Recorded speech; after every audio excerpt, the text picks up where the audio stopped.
Bonsoir à tous. Nous avons au plateau le maire de la commune de Goyave qui vient ici pour vous parler bien sûr de cette crise sanitaire liée à cette épidémie, à cette pandémie de Covid-19. Je veux parler de Ferdi Louisi, un maire que vous connaissez bien puisque il n'est pas à sa première mandature. Ferdi Louisi, bonsoir et merci d'être avec nous. Bonsoir Madame Boisset, bonsoir également à tous les téléspectateurs de Canal 10, qu'ils soient en Guadeloupe ou dans le monde, puisque je sais que nous sommes retransmis partout, et un salut particulièrement marqué pour la population de Goyave. Voilà donc Ferdi Louisi, vous avez le sourire, ce qui veut dire que cette pandémie ne vous a pas ébranlé, on va dire plus que ça. Elle a été un moment difficile à passer, cette pandémie. Je crois que nous avons tous été marqués, nous le sommes encore, par cette situation. D'abord parce qu'elle a été brutale dans son arrivée. Et puis, deuxièmement, il a fallu s'organiser, innover dans un certain nombre de domaines et faire en sorte que le service public soit maintenu. Et je crois que on discutera peut-être sur ce que la population attendait. Ouais. Donc j'ai un sourire, non, je souris parce que je vous revois. Après des mois et des mois, je revois les téléspectateurs de Canal 10 et je me dis que l'espoir il est là, puisqu'on arrive à communiquer, à échanger, à nous revoir, même si c'est avec une forme de distanciation, comme il est demandé, mais il n'empêche que, donc voilà, quoi, cette crise, je l'ai vécue, nous l'avons vécue et nous nous sommes serrés les coudes pour pouvoir passer cette première étape. Qu'est-ce qui a été le plus difficile pour vous, le plus compliqué à gérer? Alors, ce sont les incertitudes autour de cette crise, parce qu'il y avait beaucoup d'incertitudes, donc c'est arrivé brutalement. On vous prévient lorsqu'il y a un ouragan qui arrive, lorsque nous sommes sous une épidémie de dengue ou de grippe, et donc là vous y allez, mais d'un seul coup, ça partait dans tous les sens. Et il fallait s'organiser par rapport à soi-même. Et alors que l'information était descendante, c'est-à-dire venait de l'État vers les territoires, vers les populations, il a fallu à un moment donné que nous nous organisions dans ce territoire, d'abord pour que ce virus ne se propage pas, qu'il n'y ait pas une propagation trop rapide, mais en même temps aussi il fallait assurer une forme de... c'est comme un père de famille, donc vous deviez être là pour rassurer la population et faire en sorte que le territoire et toutes ces composantes soient protégées. Et là, les moyens, il fallait les trouver. Il fallait perpétuellement remettre du cœur à l'ouvrage. Est-ce que vous avez pu compter quand même sur le personnel municipal? Est-ce que, ou bien est-ce qu'il y avait la peur qui régnait au sein de cette collectivité? Alors nous avons eu un personnel municipal qui a été très très collaboratif. D'abord, on a défini un plan de gestion de cette crise Covid-19 que j'ai intégré immédiatement après les élections municipales, que j'ai intégré au plan communal de sauvegarde de la ville, puisqu'il faut un plan communal.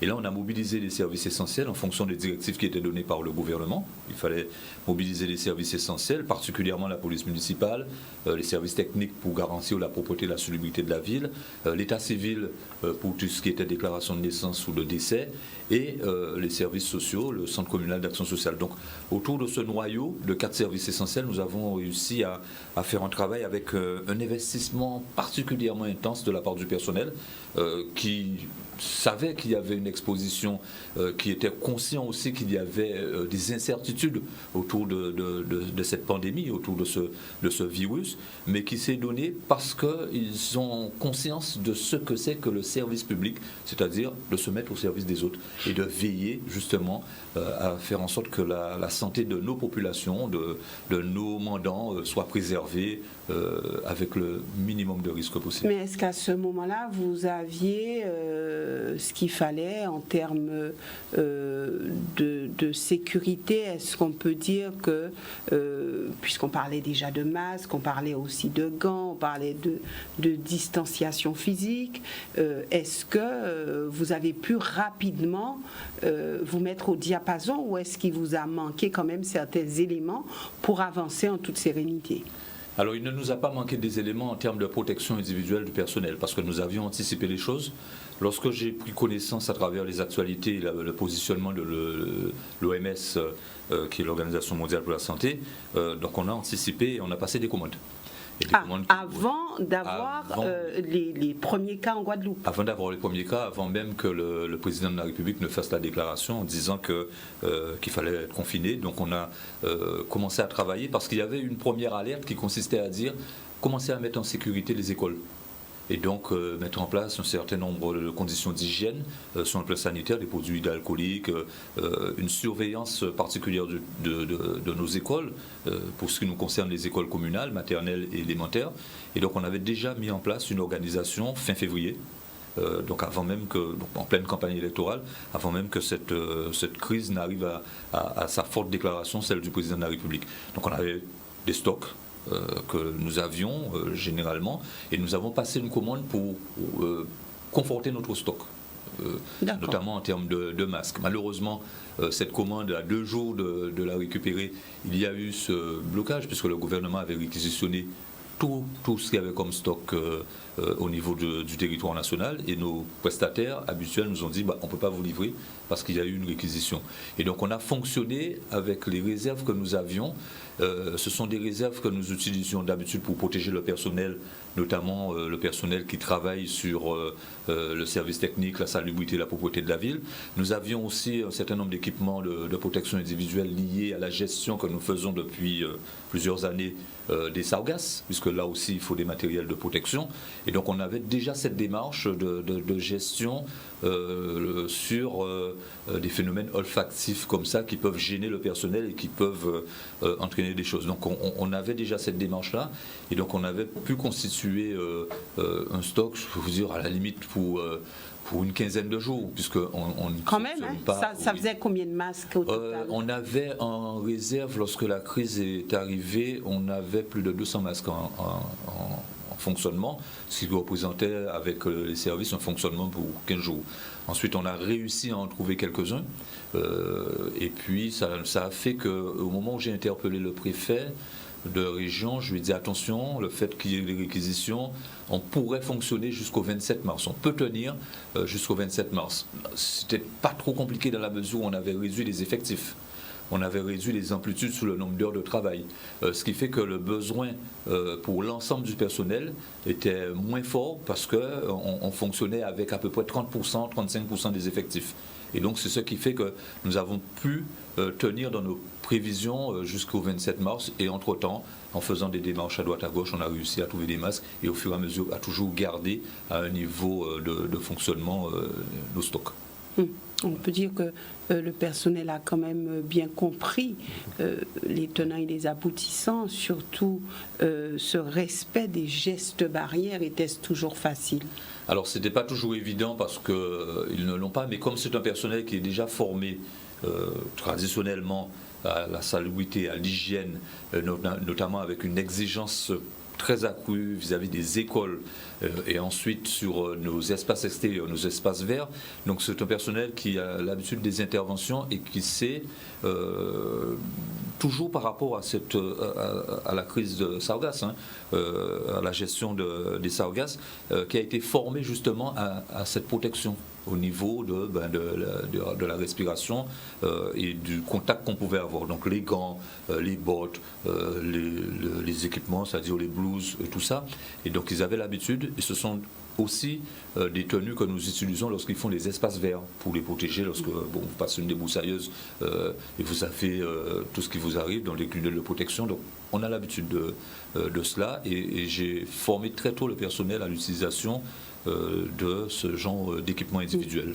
Alors on peut dire que vous avez bien géré cette crise. Est-ce que vous avez eu des cas de Covid-19 sur votre territoire? Alors au départ on ne les connaissait pas parce qu'il n'y avait pas une information qui était donnée par les services de l'État, notamment l'ARS, l'Agence régionale de santé, et c'est très tardivement qu'on a commencé, un petit peu avant que la cartographie de la Guadeloupe ne soit présentée, peut-être une dizaine de jours avant, on a commencé à nous donner des informations, notamment sur des personnes qui étaient assignées à résidence, où on nous demandait de dire à la police d'aller vérifier. Donc on a eu peut-être 3 cas où les gens qui sont venus revenaient de voyage Oui. et qui présentaient un certain nombre de symptômes et qui rentraient chez eux. Et qui présentaient un certain nombre de symptômes. Et donc l'ARS, les services préfectoraux nous disaient attention, il y a un cas signalé chez vous, il va falloir vérifier que cette personne reste bien chez elle. Et donc autour de cette personne, il fallait voir l'organisation, la famille qui pouvait emmener de quoi se nourrir, toutes les conditions d'hygiène. Donc on n'a pas eu de cas avérés qui nécessiteraient une présence accrue du SAMU avec des choses qui seraient visibles. Donc on a eu quelques cas discrets et qui ont été présentés lorsque l'Agence régionale de santé a donné sa cartographie autour de 4 à 5 cas sur le territoire de la commune de Goyave. Oui. Et ça s'est bien passé, les personnes étaient confinées, suivies. Ces personnes ont respecté les consignes de sécurité. Je crois qu'à ce niveau-là, les services de l'État ont fait un travail remarquable, notamment sur le suivi de ces personnes-là qui n'étaient pas pointées, on ne peut pas dire identifiables, mais les gens connaissaient les enjeux et avaient pris la mesure des risques et ont assumé pleinement leurs responsabilités, puisque nous n'avons pas eu de cluster, de foyer particulier de propagation sur le territoire de la ville de Goyave, ce qui fait que je ne peux qu'en conclure que la discipline a été bien suivie, bien respectée. Alors Ferdi Louizy, nous allons aborder d'entrée de jeu cette phase de déconfinement. Il y a beaucoup de questions qui tournent autour, mais j'aborderai la question de l'ouverture des écoles. Oui. Vous vous êtes positionné au niveau de la commune de Goyave, et c'est vrai qu'une bonne partie de la population disait ne pas comprendre votre positionnement. Donc c'est l'occasion pour vous d'expliquer le pourquoi, puisque certains se sont dit, mais Ferdi Louizy a décidé, ainsi que le maire de Petit-Bourg, mais qu'est-ce qui s'est passé dans leur tête? Pourquoi ont-ils pris cette décision? Donc c'est l'occasion pour vous d'expliquer aux Goyaviens, mais surtout à la population guadeloupéenne, puisque c'est un regard global, un regard général qu'il faut porter au niveau de la gestion de cette crise. Alors pourquoi cette décision? Parce que la décision elle a été prise d'abord très tardivement, puisqu'il a fallu attendre que le gouvernement présente tous les protocoles et qu'il y ait cette décision au niveau du gouvernement.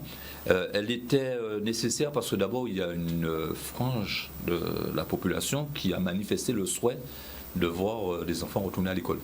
Et lorsque le gouvernement a dit que ce serait sur la base du volontariat, donc je ne peux pas en tant que maire refuser d'ouvrir les écoles ou ne pas faire l'effort d'ouvrir les écoles dès lors qu'il y a une partie de la population qui en fait la demande.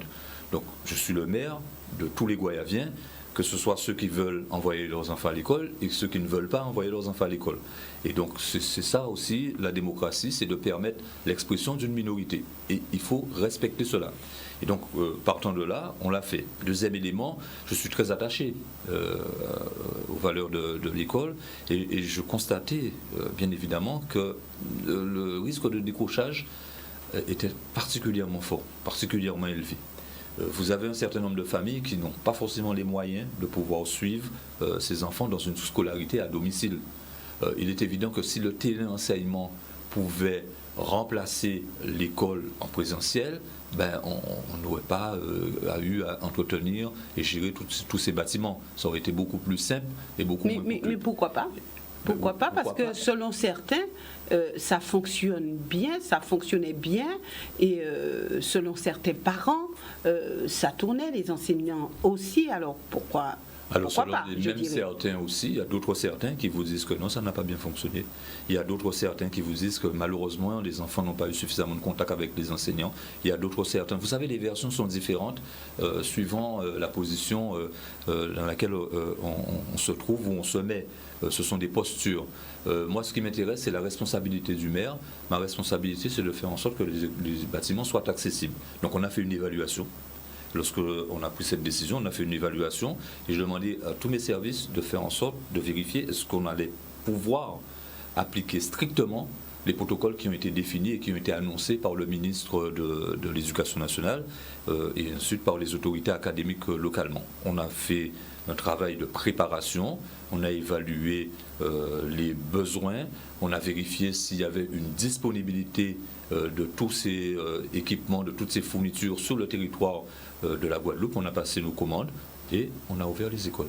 Alors, nous marquons une courte pause puisque j'aimerais poursuivre avec vous pour qu'on puisse comprendre bien ce qui se passe au niveau des écoles, ce qui se passe sur le territoire, puisqu'il s'agit de regarder un petit peu, pour ceux qui ont ouvert, comment ça se passe et surtout peut-être que d'autres maires auront à suivre cette ligne et je compte sur vous pour nous dire réellement ce qui se passe et que le constat puisse être au plus près de la vérité. Donc nous nous retrouvons d'ici quelques instants. Très bien.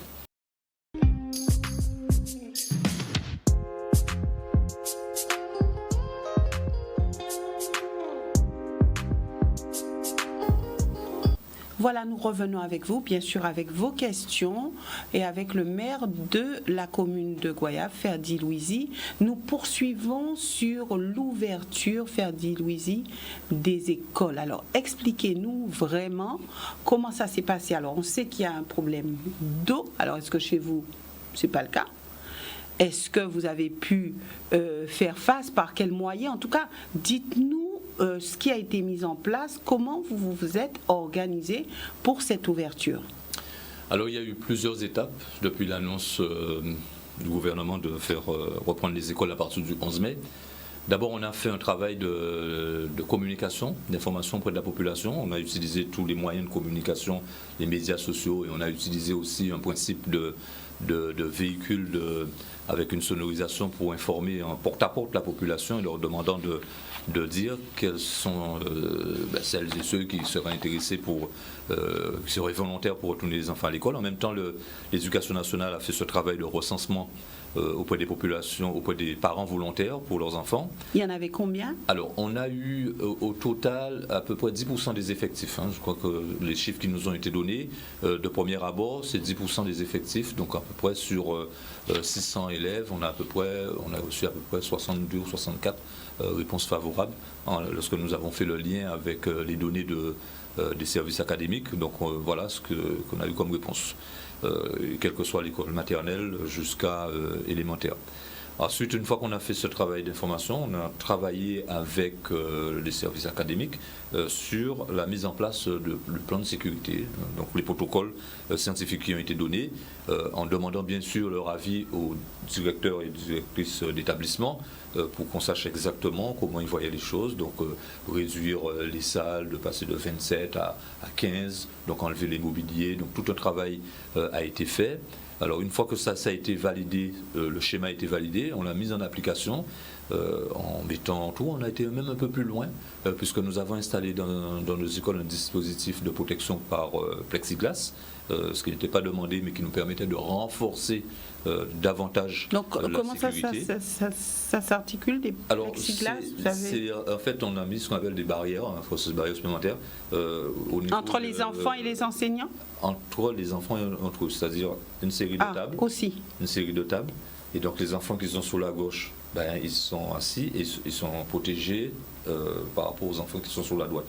De sorte que si un enfant éternue, ça ne partira pas dans l'air, même si on dit que c'est 1 mètre de distance, mais on s'est dit que dans une salle, on expérimente cela en mettant une mesure supplémentaire qui a reçu la validation des autorités académiques, puisqu'on a eu une inspection sanitaire, une inspection sécuritaire, et les avis ont été favorables. Par rapport aux enseignants, il y avait aussi cette barrière? Oui, alors les enseignants, on leur a mis aussi devant le bureau, donc ça reste toujours à hauteur d'homme, il n'y a pas il n'y a pas de fermeture, puisque c'est transparent. Et donc également, si l'enfant se présente devant le bureau ou la table de l'enseignant aussi est protégé. D'accord. Également. Et donc on a fait en sorte que les gens soient protégés, même au-delà de ce qui est demandé. Donc il y avait des masques, il y avait masques, des solutions. L'éducation nationale fournit ça. Alors à l'entrée, on a installé des équipements supplémentaires pour l'eau, pour le lavage des mains, des produits hydroalcooliques, le papier, et bien sûr, on a mis en place un planning pour faire en sorte que les écoles, les salles soient nettoyées, désinfectées à raison de 3 fois dans la journée. Donc, est-ce qu'il y a eu des horaires aménagés? Alors, les horaires ont été revus, puisque les écoles, à la demande des enseignants, ne fonctionnent que le matin. avec une entrée en classe décalée.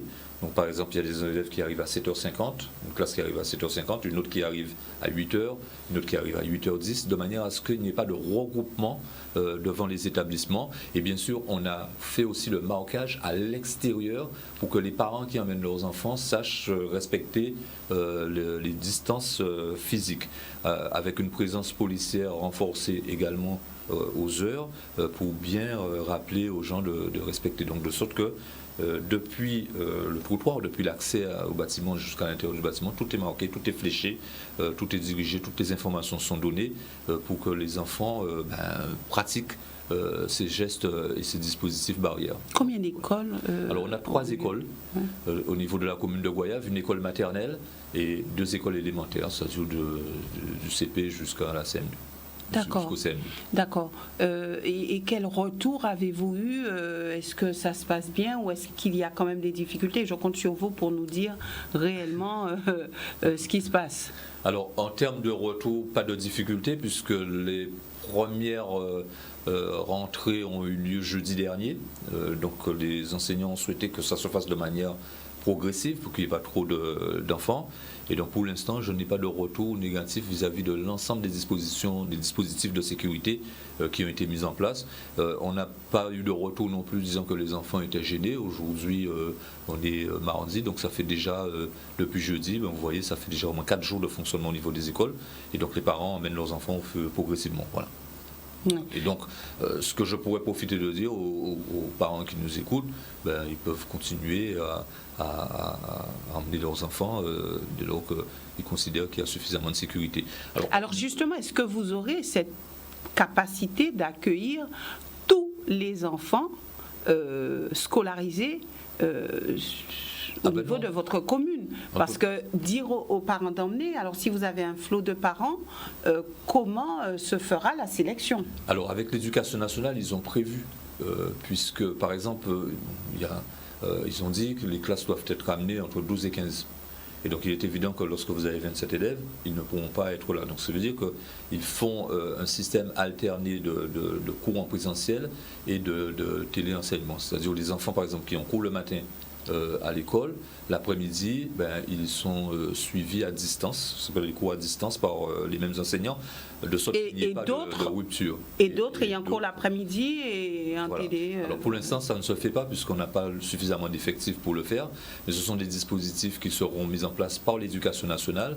Et je sais que monsieur le recteur a renforcé au niveau de ses équipes pédagogiques pour intégrer justement le fait que plus de parents pourraient venir. Alors nous, ce qu'on regarde, c'est que la capacité d'accueil reste toujours, corresponde toujours aux normes, aux protocoles qui nous ont été donnés. Et ensuite, sous l'aspect pédagogique, ce sera le rectorat, les enseignants, les directeurs d'établissement qui décideront de l'organisation. Avez-vous compris le positionnement d'autres maires qui ont décidé pour une ouverture, en tout cas en septembre, et qui disent que c'est vrai que le protocole à respecter est quand même très très contraignant et qu'il n'y a pas tout ce qu'il faut pour pouvoir ouvrir les écoles. Alors est-ce que vous comprenez ou est-ce que vous vous dites ils auraient peut-être pu faire l'effort? Il faut respecter la position de chacun. De la même manière que je respecte la position de maire qui estime qu'il ne peut pas le faire, c'est de la même manière que le maire respecte ma position qui consiste à le faire. Et donc je crois qu'il faut respecter la position de chacun et c'était à chaque maire de juger de du niveau qu'il pouvait donner en termes d'intervention. Ceci étant, s'il y a des maires qui souhaitent voir et partager avec nous l'expérience que nous tirons de ces installations, que ce soit moi, maire de Goyave ou le maire de Petit-Bourg ou d'autres maires, moi je suis à leur disposition. Je crois que dans une situation comme celle-là, il faut qu'on fasse preuve de solidarité entre nous et je ne cherche pas à pointer du doigt en disant celui-là n'est pas responsable, celui-là est plus responsable, bien au contraire, et comme je le fais dans toutes les gestions de crise, lorsqu'il fallait partager les expériences au niveau de la gestion de la crise sargasse, je l'ai fait, j'ai montré le plan de gestion des sargasses au niveau de la commune de Goyave et je l'ai partagé avec d'autres maires, donc je suis en mesure d'être solidaire avec mes autres collègues s'ils le souhaitent, bien évidemment, et s'ils ça pourrait leur permettre soit de décider, peut-être sur ce dernier trimestre, soit aussi de mieux se préparer pour la rentrée de septembre. Mais je ne suis pas là à dire que j'ai trouvé le modèle. Je suis là surtout pour dire en toute humilité que si on peut échanger, si un maire a besoin d'informations, si un de mes collègues maires a besoin d'une information, je suis à leur disposition. Et je crois qu'il est important que pour nous, entre maires, que nous soyons toujours solidaires et que nous échangions comme ça nos expériences pour faire avancer justement la communauté scolaire. Alors ici, vous expérimentez à petite échelle, mais en septembre, va falloir prévoir une vraie rentrée, je dirais. Est-ce que la gestion sera la même et est-ce que là, il n'y aura pas peut-être un peu plus de difficultés si ce virus continue à circuler d'ici le mois de septembre? Oui, c'est sûr. Et de toutes les façons, le gouvernement donnera les protocoles.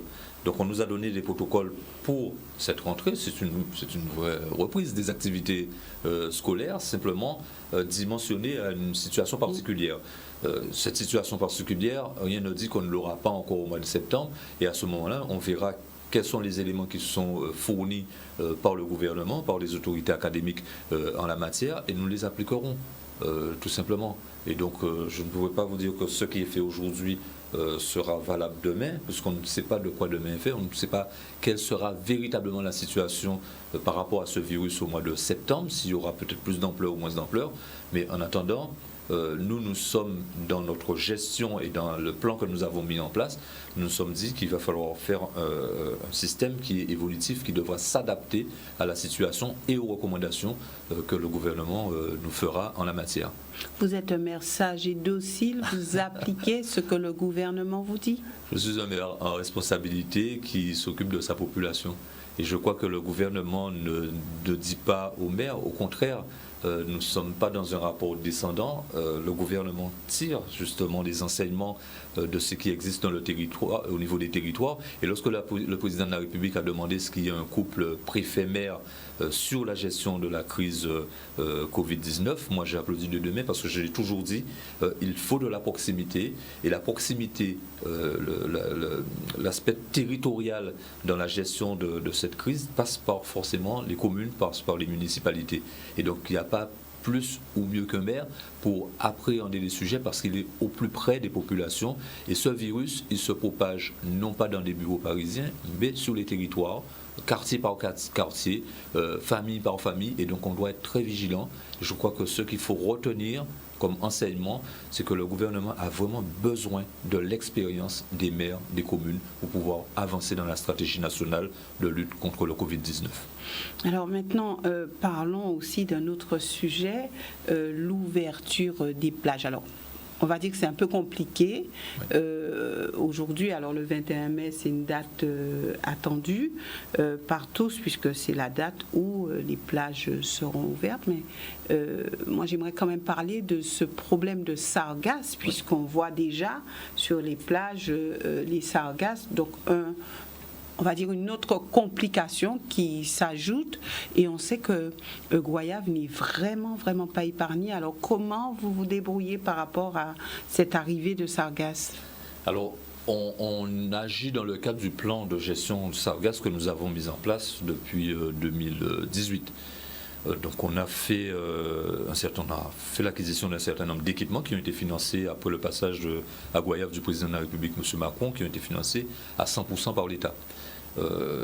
On a fait un marché public, un appel d'offres au mois d'octobre 2019 pour préparer cette saison de sargasses qui allait venir sous 2020. Et donc on a une entreprise locale qui assure cette prestation de manière à être réactif et à agir dès lors que les sargasses arrivent. Aujourd'hui, notamment sur hier soir, on a eu quand même une arrivée massive. Rien que ce matin sur la plage de Saint-Clair, on a relevé plus de 300 mètres cubes de sargasses sur la plage. C'est considérable. On n'a jamais eu un échouage aussi important. Et donc nous 300 mètres cubes. 300 mètres cubes, c'est énorme. Moi, personnellement, j'ai été surpris. Mais nous agissons puisque nous avons tout défini dans le cadre de notre plan de gestion de la crise sargasse, les marchés publics sont activés, les prestataires interviennent, le personnel travaille en régie avec les équipements que nous avons eus, puisqu'on a eu à peu près 380 000 euros de financement de l'État et de la région sur des équipements en matière de collecte des sargasses. Et nous allons plus loin, puisque le conseil municipal que j'ai réuni pendant le confinement en visioconférence a délibéré sur un plan de financement pour faire de l'extension par rapport à ces kits, ce qu'on appelle les kits sargasses, pour aller encore plus loin, parce que on le sait que de plus en plus nous serons dérangés, submergés par ce problème de sargasses. Donc on le gère en plein confinement.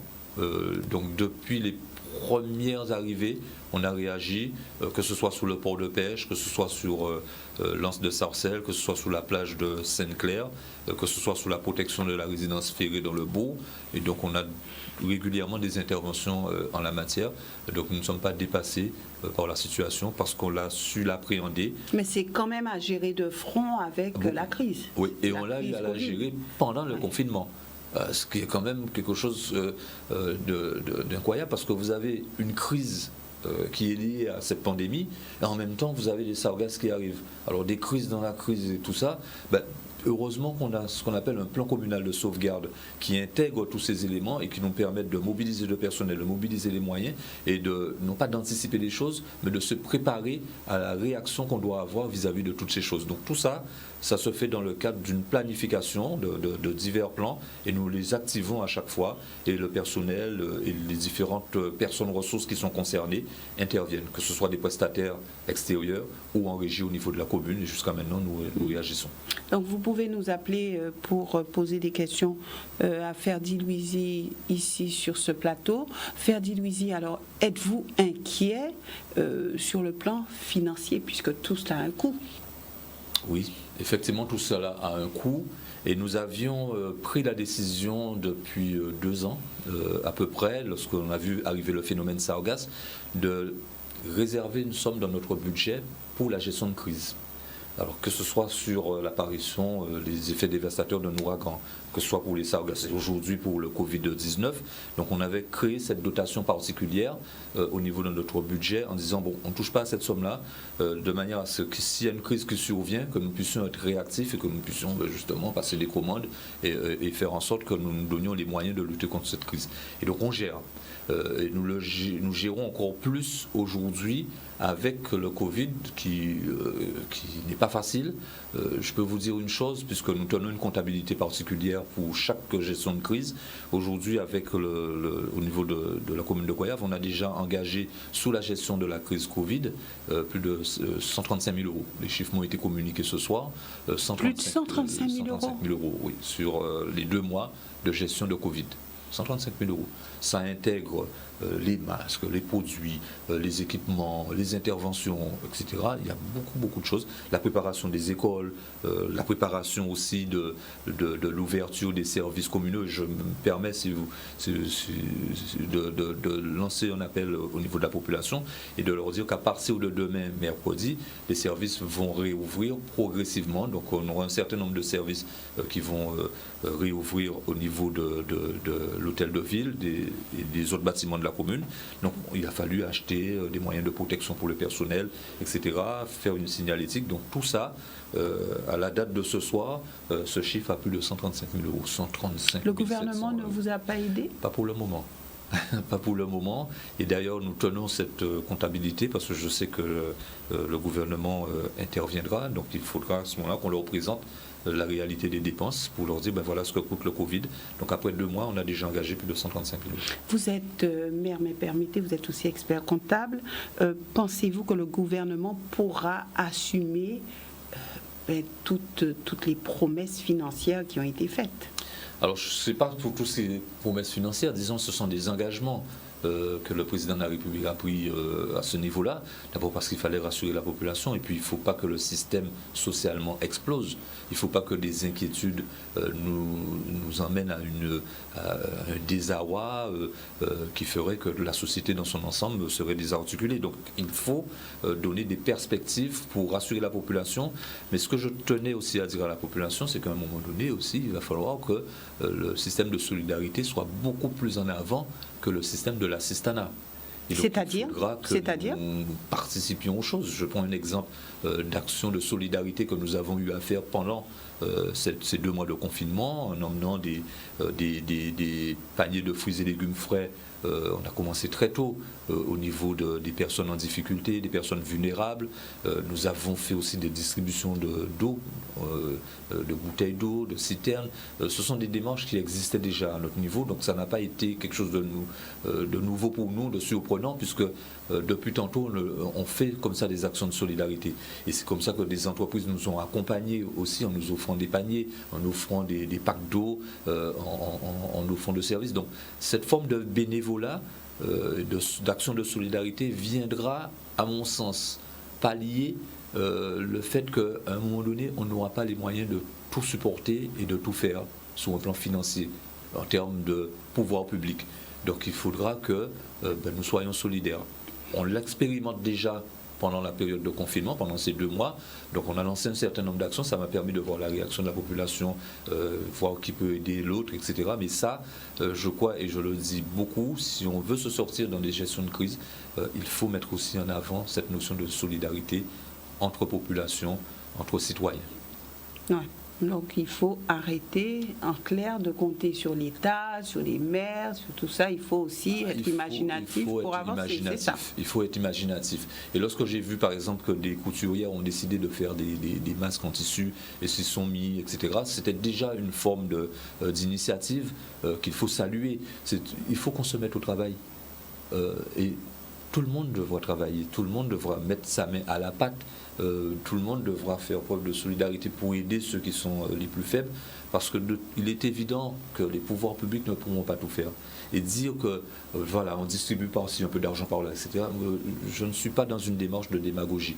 Je suis dans une perspective de dire comment se présente l'avenir, comment on aura à gérer de manière durable ce type de crise, quels sont les critères, quels sont les paramètres. Ce n'est pas les saupoudrages d'aujourd'hui qui feront la solidité de notre société demain. Il faut vraiment qu'on se pose la question de savoir quelle société qu'on voudra, quelle transformation qu'il faudra lui accorder. Je pensais quand même que par rapport à cet appel, à ces signaux, à cette alerte donnée par la nature, qu'on aurait pris déjà, dès la reprise, une orientation beaucoup plus écologique. Mais quand je vois des embouteillages qu'il y a déjà sous Jarry, les accidents de voitures qui reviennent, etc., je me dis, on n'aurait jamais dit qu'on n'a pas tiré les enseignements de cette alerte du Covid-19. Mais il va falloir qu'on y pense et nous dire que la place ne sera pas pour la démagogie dans cette société-là, dans cette société qui vient. Ne sera pas ou ne sera plus. Ne sera pas. Je peux faire plus, ça peut revenir. Ne sera pas parce que ça n'a pas sa place. Oui. Bien. Ferdi Louisi, donc nous avons cette crise, nous avons les sargasses, mais il y a quand même une période cyclonique qui va arriver et apparemment très dense. Alors il faudra gérer tout cela. Est-ce que vous êtes prêts pour faire face à toutes ces problématiques qui se succèdent, on va dire, et qui demandent à ce que les maires de la Guadeloupe soient suffisamment vigilants et surtout qu'ils puissent faire finalement de l'ingénierie et pour arriver à surmonter tout cela. C'est vrai que nous sommes dans une crise et qu'on sait, depuis les informations qui nous remontent, que la saison risque d'être intense, on le verra. Il n'empêche que j'ai déjà demandé à mes services d'activer dans le cadre du plan communal de sauvegarde la gestion de cette période cyclonique. Donc ils travaillent déjà à l'actualisation de notre PCS par rapport à cette saison cyclonique. C'est d'ailleurs mon premier adjoint qui coordonne cela en tant qu'élu au niveau de l'administration communale. Donc on se prépare, on a quand même vécu des phénomènes comme Maria ou comme d'autres, donc on a un retour d'expérience et nous sommes en train de faire les inventaires de tout ce qui aura besoin, que ce soit les lits, que ce soit la conservation des aliments, l'eau, etc. Donc on travaille dessus. On travaille aussi avec les services sur le fait qu'il va falloir préparer le territoire, notamment sur des présences d'arbres qu'il faudra élaguer, revoir les canaux, faire un dragage, etc. Donc on travaille déjà, notre plan communal de sauvegarde pour la saison cyclonique et je leur ai demandé de me le présenter d'ici la fin du mois de mai, de manière à ce que je puisse transmettre au niveau des autorités préfectorales, parce que c'est comme ça qu'on fait chaque année. Donc on travaille déjà sur la préparation de cette saison cyclonique et donc il y a un élu qui est délégué, en l'occurrence le premier adjoint, M. Pétris, qui coordonne cette action avec les services communaux. Et concernant l'installation du conseil municipal? Alors l'installation du conseil municipal, on a jusqu'au 28 et donc on a retenu une date avec l'administration parce qu'il fallait trouver un lieu, étant donné que compte tenu des mesures Covid, on ne pourra pas le faire dans la salle du conseil municipal. Donc il sera la salle est trop petite. Elle est trop petite, on ne pourra pas respecter les distanciations. Et donc on a informé le préfet, que je l'ai informé ce soir, hein, c'est pourquoi je vous disais tout à l'heure que j'ai eu beaucoup d'engagement pour avoir la possibilité de faire ça dans le hall des sports et des urinaires. Donc il présente quand même sous 1700 mètres carrés, on pourra faire de la distanciation. Et donc les élus seront informés à partir de demain. Donc je m'excuse auprès d'eux, je vous réponds en toute transparence, alors que normalement la date, ils n'ont pas encore reçu leur convocation. Et donc ce sera pour le mardi 26. D'accord, mardi 26, et où là aussi il faudra mettre en place tous les dispositifs qu'il faut. Et donc des instructions ont été données ce matin au service de la mairie, que ce soit l'administration, le directeur général de service et les services techniques, pour préparer justement le hall des sports à recevoir un conseil municipal qui sera celui d'installation de la nouvelle équipe. Oui. Donc une nouvelle équipe qui avait déjà commencé à un petit peu travailler par rapport à tout ce qui s'est passé. Si, heureusement. Alors on a eu cette particularité, vous avez des anciens qui sont là, qui ont de l'expérience, vous avez d'autres qui n'ont pas continué, c'est-à-dire qui ont souhaité arrêter lors des élections, et des nouveaux. Et donc on a réussi à faire cela, on travaillait beaucoup en visioconférence.